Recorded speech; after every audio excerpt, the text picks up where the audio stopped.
ऋषि मुनि मानकर सेवा कले केते ज्ञान शिक्षा हुए जगत को किमिति मंगल करा जाए जगत को किमिति रक्षा करा जाए सेमान सिद्धि एवं तपस्या बल रे सेमान जगत को रखि थांती ना बुझिलु एनु करी सेही कथा को लक्ष्य करी ऋषेश अति खुशी होगी इंद्र वर दे चली गले तुम दे सुज्ञ जने सुन दे मन की पोला बाउंसरबता बापा विभा कले काला घई ताकु मुकी परी होइबी कथा तुम दे सुज्ञ जने सुन दे मन की निदा बाउंसरबता बापा विभा देले जड़ा अंडीरा कुमुठारे हेउछि कथा तुम दे सुज्ञ जने सुन दे मन की नई रे कोचिया गात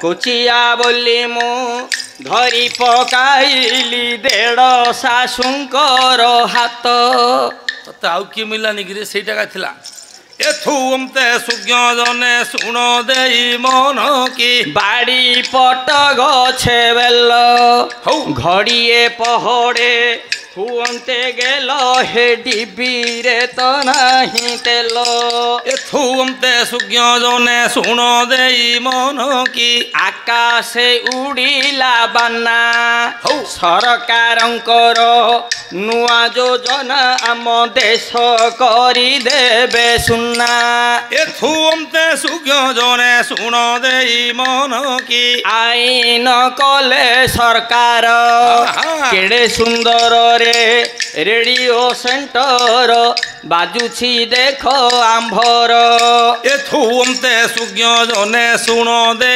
मन की नई तड़े तड़े केंदु आषाढ़ मासरे गेरस्त मलेता भार्या भाद्रवरे कांदु तू मूर्ख हेलु ना मते मूर्ख बोली विचार करछु रे आ लाइन कटेल केने हे नाइ रे हां आषाढ़ मासरे का स्वामी मले श्रावण भाद्रव जीव आश्विन मासरे कांदियो है जे ता इच्छा ना हम इच्छा है ता इच्छा कि आम इच्छा अच्छा सुन एमिति कथा कोटे होउची आषाढ़ श्रावण कौन काम लागुची चाष मानकर जमी रे चाष का धान का रोइबा समय हाँ देखिल रास्ता पळेलो हेले यार स्वामी मलाली कांदिबो ना सियाड़े केते जमी चाष अछि स्वामी मला बोले कि स्वामी कर्म न कर जीव जमी की रोइबा धान आहे गोटे गोटे कृपण लोक थाउजंदी बड़ लोभी किछि करिवेनी काम रे लागिवे हला ओहो खाली दिन पर दिन पळेले कार्य को देखा धन को तंगल लागि रे हां जेतेले रेजा फुरुषित हबो 10टा हबो मूलिया पकाइ देबो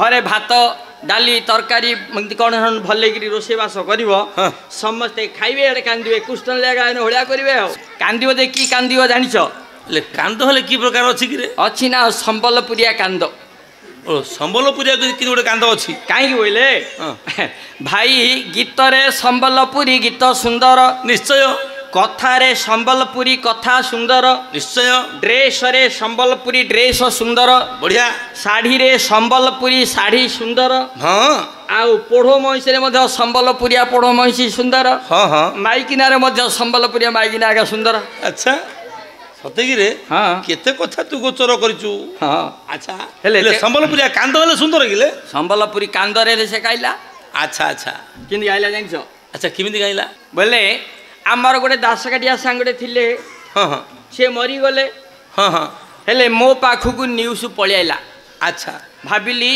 मु जदि न जीवी मु टिके पापरे भागीदार हो जाए सहयोगी परा रे सहयोगी हेले कौन करी ता घर को गला आसिकी ता माइकिना दांड दुआरे ए जो डोर काटेनटा तड़ुटा गुआ बसी अच्छा मत जिंदे किस अच्छी तमें क्या धरी दास काठिया कर मात्र तमें आसिलु कि मो घईता देखला भी डाकी गला है कौन अयोग्य भाया कहूँ रे एमती कह कि तमें आसिलु मो स्वामी को देखा लगे कह कि बोला मत जो आके सांग हो जाऊली कथा मन पड़गला तमें स्वामी पाखे थाओ बोली भल लगे मन पड़गला आ कहूँ अच्छा अच्छा हेले एति कौ कौ कांद आरंभ कला हेला माइकिना लोक तो कहू कहू कांदी पकइले हेले गायक घर गायकी आनी गायक घर गायकी आनी आज्ञा पालिया आनी गायक घर गायकी आनी पालिया पाळ आनी हो कोन पाळ आनी जाके कुटा आनी जागा हेले सुनो हे किंदी कांदुची अच्छा ए कोन बोली कांदिला आम सांगर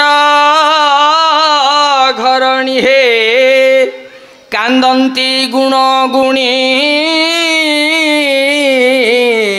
ଭାଇ କପାଳରେ ମାରି କର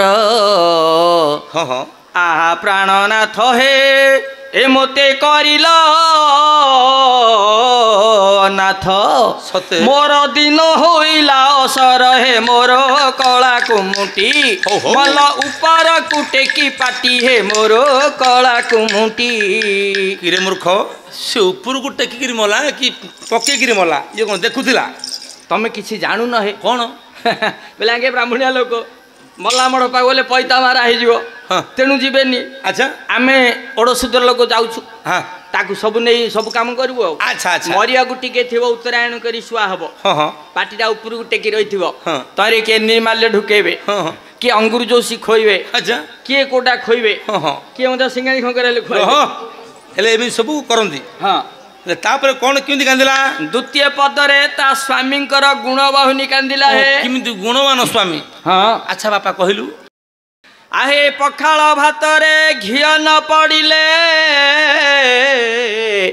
ମୋ ଧନ ଋଷିଣ ନ ଖାଅ ତୁମେ ଆହେ ତୁମାର ଗୁଣ ଗୁନି ମୁଖିନ ହେଲିଣି କାହାକୁ କହିବି ଏବେ ମୋତେ କି ଦଣ୍ଡ ଦେଲ। ମୋର ଗୋଡ଼ ତୁମେ ଘଷୁଥିଲ ମୋର ପେଟ ତୁମେ ଚିପୁଥିଲ ମୋର ମୁଣ୍ଡ ତୁମେ ଘଷୁଥିଲ ମୋତେ କେତେ ଗେଲ କରୁଥିଲ ମୋତେ କେବେ କେବେ ମାରୁଥିଲ ମୋତେ ନୀତି ନୀତି ମାରୁଥିଲ ମୋତେ ହୋଟେଲରେ ଖୋଉଥିଲ ମୋତେ ଲଜିଙ୍ଗିକି ନେଉଥିଲ ତୁମେ ମରିଗଲ ହେଲା ଭଲ। ମରିଗଲା ହେଲା ଭଲ? କି ଅଯୋଗ୍ୟ ଲୋକଟେ ଦେଖନ୍ତୁ ଆଜ୍ଞା ଏତେ କଥା କରୁଥିଲା କି ସେ ବାବା ହେଉଥିଲା ତା ସ୍ୱାମୀଠୁ ସିଏ। ତମେ କ'ଣ ଏହାର ଅର୍ଥ ବୁଝିଲ? ଏ ଯୋଉ ତୁମେ ମରିଗଲ ହେଲା ଭଲ ବୋଇଲା କ'ଣ ୟାର ଅର୍ଥ ଭାବାର୍ଥ ବୁଝିଲ? ଗୋଟେ ନାରୀର ସର୍ବସ୍ୱ ହେଲା ସ୍ୱାମୀ। ସ୍ୱାମୀ ବିହୀନା ନାରୀ କେଡ଼େ ବଡ଼ ଝିଅ ହଉ ତାର ସବୁ କିଛି ସରିଗଲା ତମେ ମରିଗଲା ହେଲା ଭଲ ସେ ଏମିତି କୋଉ ସ୍ତ୍ରୀ କହିବ ଜଗତରେ? ଶୁଣ କ'ଣ ତମେ କଥାରେ ଜାଣିନ କ'ଣ ସ୍ତ୍ରୀ ଲୋକମାନଙ୍କର ଧନର ବଡ଼ ଲୋଭ। ନିଶ୍ଚୟ ଏ ମଲାଣି ତ ମଲାଣି ଆଉ କ'ଣ ଆସିବ କି? ଓହୋ ଆମର ସେପଟେ ଗଞ୍ଜାମ ସାଇଡରେ କହିବେ ଚା କାଞ୍ଜି ବୋଲି ଗୋଟେ ତିଅଣ ମୂଲିଆ ବୋଲି ଗୋଟେ ଅଣ୍ଡିରା ଘଇତା। ଓହୋ ହେଲେ ଇଏ ଯଦି ମରିଗଲା ବ୍ଲକ ସ୍ତରରୁ ସରପଞ୍ଚ ବିଡିଓ ଏସବୁ ଜାଣି ତାକୁ ବାର୍ଦ୍ଧକ୍ୟ ଭତ୍ତା ମିଳିଯିବ ସାଙ୍ଗେ ସାଙ୍ଗେ। ଓହୋ ଏଇଟା ଏଣିକରି ଭଲ କିରେ? ତା ଖର୍ଚ୍ଚ ପାଚିଲା ହାତରେ।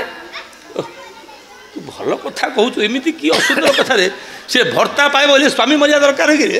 ନାଇଁ ମରିଗଲା ତ ଜାଣିକିରି ମାରିଲା କିଏ? ସେ ମରିଗଲା ପରେ କହିଲା ତମେ ମରିଗଲ ମୋର ତୋର ଭତ୍ତା ପଇସା ପାଚିଲା।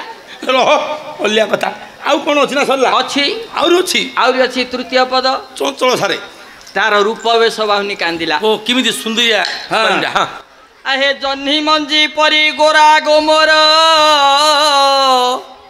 ମୋ ଧନ କେନ୍ଦୁ କାଠ ପରି ତୋରା ହାଙ୍କି ବୋଲେ ଏମିତି କ'ଣ ରେ ହାଙ୍କି କାନ୍ଦିଲା ବେଳେ ମା ମାନେ ବା ସ୍ତ୍ରୀ ମାନେ ହାଙ୍କି ଏମିତି କରନ୍ତି ବୋଇଲେ ଝିଅ ପିଲାଙ୍କର ଦୁଃଖ ବ୍ୟାକୁଳ ମନ ଲାଗିଲେ ତାଙ୍କର ଯେତିକ ଟୋନ୍ ଭଏସ୍ ଥିବ ହାତରେ ଟେକିଦେବେ ସବୁ ତାର ଟେକିଦେବେ। ହେଲେ କାମ ଦିନ କିଏ ପାଖରେ ନଥିବେ ଯଦି ନ ତୁନେଇଲେ ଇଆଡ଼େ ତୁଣ୍ଡ ପାଟି ଲାଳୁଆ ଲାଳୁଆ କଫୁଆ କଫୁଆ ହେଇଯିବ ଯେ ସ୍ୱରଟା ଅପସ୍କେଲ ହେଇଯାଇଥିବ। କ'ଣ କରିବ ଆଉ ଥରେ ମୋଡ଼ ଫେର କରି ସ୍କେଲ ଧରିବା ପ୍ରାୟ ହାଙ୍କି ବୋଲେ ଆଉ ଥରେ ସ୍କେଲରୁ ଧରିବ। ଏମିତି କିରେ? ଆଚ୍ଛା ଆଚ୍ଛା ହେଲେ କ'ଣ କହିଲା? କେନ୍ଦୁ କାଠ ପରି ତୋରା ମୁଁ ଖାଇ ସାରିଲେ ମୋର ସେ ଅଇଁଠା କଂସାରେ ହେ ଧନ ତୁମେ ଖାଉଥିଲ ପରା ହେ ମୋର ପାତିଆ କାଣ୍ଡ ମୋର ପାତିଆ କାଣ୍ଡ ତୁମେ ମରିବାରୁ ମୁଁ ହେଲି ଷଣ୍ଢ ହେ। ଅଯୋଗ୍ୟ ରାଣ୍ଡ ନା ଷଣ୍ଢରେ? ଆହେ ରାଣ୍ଡିକି ଲଗା ନାହିଁ ଷଣ୍ଢକୁ ପଘା ନାହିଁ। ଛାଡ଼େ ସେ କଥା ଛାଡ଼ ସେ ଅଳିଆ କଥା ଛାଡ଼େ। ହଉ ଟିକେ ପୁରାଣକୁ ଲକ୍ଷ୍ୟ କରେ। ନାଇଁ ମୁଁ ଆଉ କିଛି କହିବିନି।